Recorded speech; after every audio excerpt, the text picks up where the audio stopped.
मे महिना सुट्टीचा महिना. हा सुट्टीचा महिना मेष राशीसाठी काय घेऊन आलाय बरं? नक्की सुट्टी चांगली जाणार आहे की नाही? काही चांगली बातमी ऐकायला मिळणार आहे की नाही? चला जाणून घेऊया. आपण त्याआधी चॅनलला सबस्क्राईब नक्की करा आणि आमच्या फेसबुक पेजलाही फॉलो करा. मंडळी, मेष राशीच्या लोकांना तुम्हाला तर माहिती आहे की 7.5 सध्या चालू आहे आणि त्यामुळे काही अडचणी, काही मानसिक त्रास यांना तुम्ही सामोरे जातच आहात आधीच.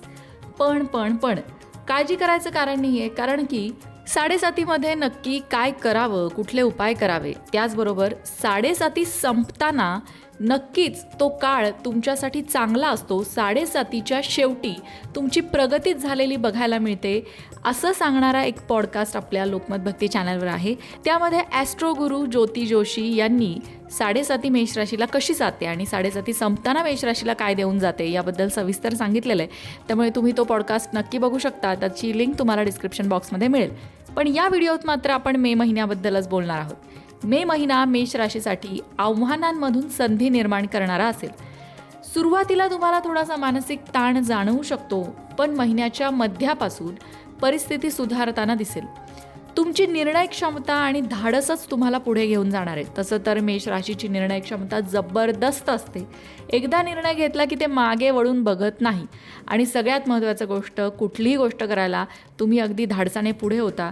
कुठेही न डगमगता पुढे जाण्याची तुमची तयारी असते आणि ही गोष्ट तुम्हाला या काळामध्ये नक्कीच मदत करणार आहे, खास करून या 7.5च्या काळात.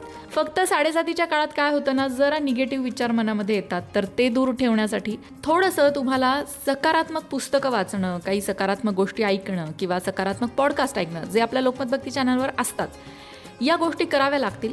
पण एकंदरीत करिअरचा विचार करता कामाच्या ठिकाणी जबाबदाऱ्या वाढतील.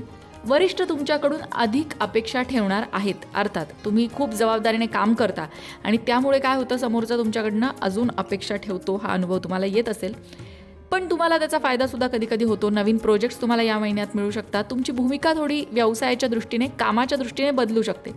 पण ऑफिस पॉलिटिक्स यापासनं तुम्हाला मे महिन्यामध्ये दूर राहायचं आहे. सहकाऱ्यांशी वाद टाळायचे आहेत आणि जे व्यावसायिक आहेत त्यांनी मोठे निर्णय घेताना तज्ज्ञ व्यक्तींचा सल्ला घ्यायचा आहे. म्हणजे जो कुठला निर्णय तुम्हाला घ्यायचा आहे तो ज्या संबंधित आहे त्या क्षेत्रामध्ये तज्ज्ञ असणारी अनुभवी व्यक्ती यांचा सल्ला घ्यायचा आहे. पण मे महिना तुम्हाला नक्कीच प्रोग्रेस देणार आहे. सुरुवात जरी तुम्हाला तशी वाटली नाही तरी शेवट हा प्रोग्रेस देणारा असणार आहे. आर्थिक बाबतीत थोडंसं सावध राहा, कारण अनपेक्षित खर्च वाढू शकतो. इन्व्हेस्टमेंट करताना विचार करा.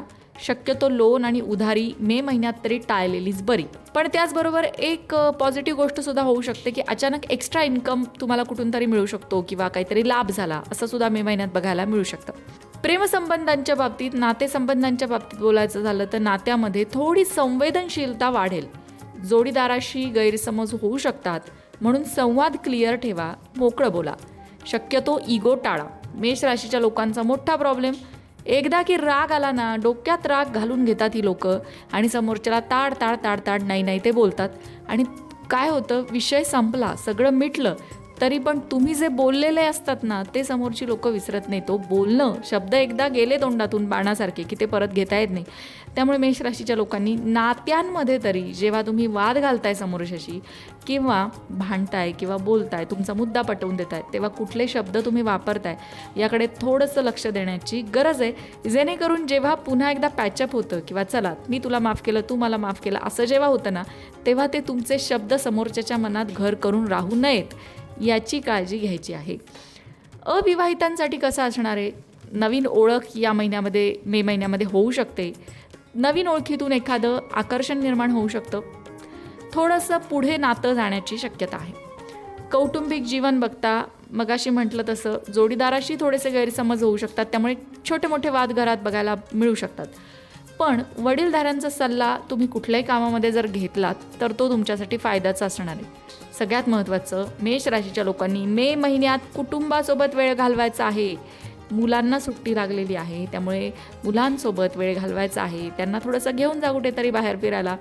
थोडीशी मजा मस्ती तुम्ही करा. सगळं टेन्शन डोक्यावर घेऊन चालण्याची काहीही गरज नाही. त्याचबरोबर घरात एखादं शुभकार्य ठरण्याची, होण्याची, त्याबाबत चर्चा होण्याची सुद्धा मे महिन्यामध्ये शक्यता आहे. आरोग्याचा विचार करता थोडासा मानसिक ताण, थकवा जाणवू शकतो. वेळच्या वेळी झोप घेणं आवश्यक आहे. नाहीतर डोकेदुखी किंवा ब्लड प्रेशरशी संबंधित समस्या तुम्हाला होऊ शकतात. म्हणूनच तुमची लाईफस्टाईल जी आहे, दिनचर्या जी आहे, त्याकडे कृपया लक्ष द्यायचं आहे. मेष राशीचा स्वामी मंगळ आहे, त्यामुळे तुमच्यामध्ये भरपूर एनर्जी असते. ती एनर्जी चांगल्या गोष्टींमध्येच लावायचा प्रयत्न करायचा आहे. कारण दुसरी गोष्ट असती, मेष राशीचे लोक रिकामे बसू शकत नाहीत. रिकामे बसले की त्यांच्या डोक्यात मग नाही ते विचार यायला सुरुवात होती. बिझी ठेवा स्वतःला, पण तुमच्या शरीराला आरामाची गरज असते, हे विसरू नका. शरीराला किती थकवायचं आहे यालासुद्धा लिमिट आहे, त्यामुळे गरज पडेल तेव्हा आराम करणं आवश्यक असतं.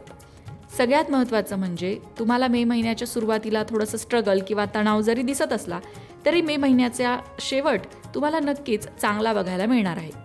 आता तुम्हाला 7.5चे उपाय तर माहितीच आहेत की दर मंगळवारी हनुमान चालीसा म्हणायची आहे किंवा रोज शक्य असेल तर मारुती स्तोत्र म्हणायचं आहे.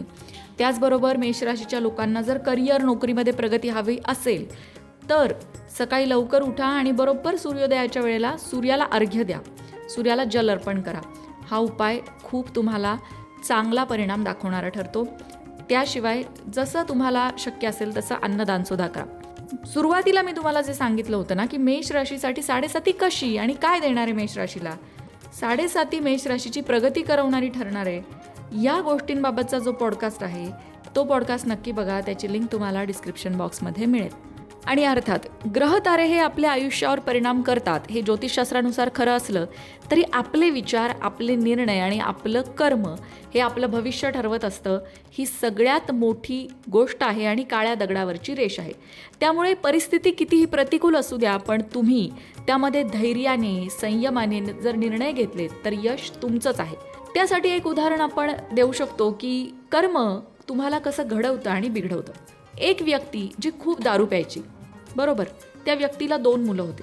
लहानपणी त्या मुलांनी पाहिलं की वडील खूप दारू पिऊन येत आहेत, घरात आईला मारतायत, आईला पैशांसाठी त्रास देत आहेत. आणि हे सगळं बघून जो मोठा मुलगा होता त्याच्या मनामध्ये दारूबद्दल प्रचंड तिटकारा निर्माण झाला. दारू पिणारा व्यक्ती आणि दारू या 2 गोष्टींचा त्याला प्रचंड राग बसला. त्यामुळे त्यांनी त्याच्या आयुष्याचा फोकस की आपण आपल्या आईला सुख द्यायचं आहे म्हणून त्याने भरपूर अभ्यास केला, छान नोकरी मिळवली आणि आईला सुखी करायचं हे एकच उद्दिष्ट डोळ्यासमोर ठेवून त्याने आपली प्रगती केली. तो अर्थात आयुष्यात यशस्वी झाला. पण तेच उलट दुसरा मुलगा, जो छोटा मुलगा होता, तो मात्र वडिलांना दारू पिताना बघून अरे आपले वडील प्यायचे मग आपण पिलं तर काय बिघडतं, अशा पद्धतीने विचार करत पुढे गेला आणि तो सुद्धा दारुडाच झाला. त्यांनी त्याच्या आयुष्याची वाट लावून घेतली.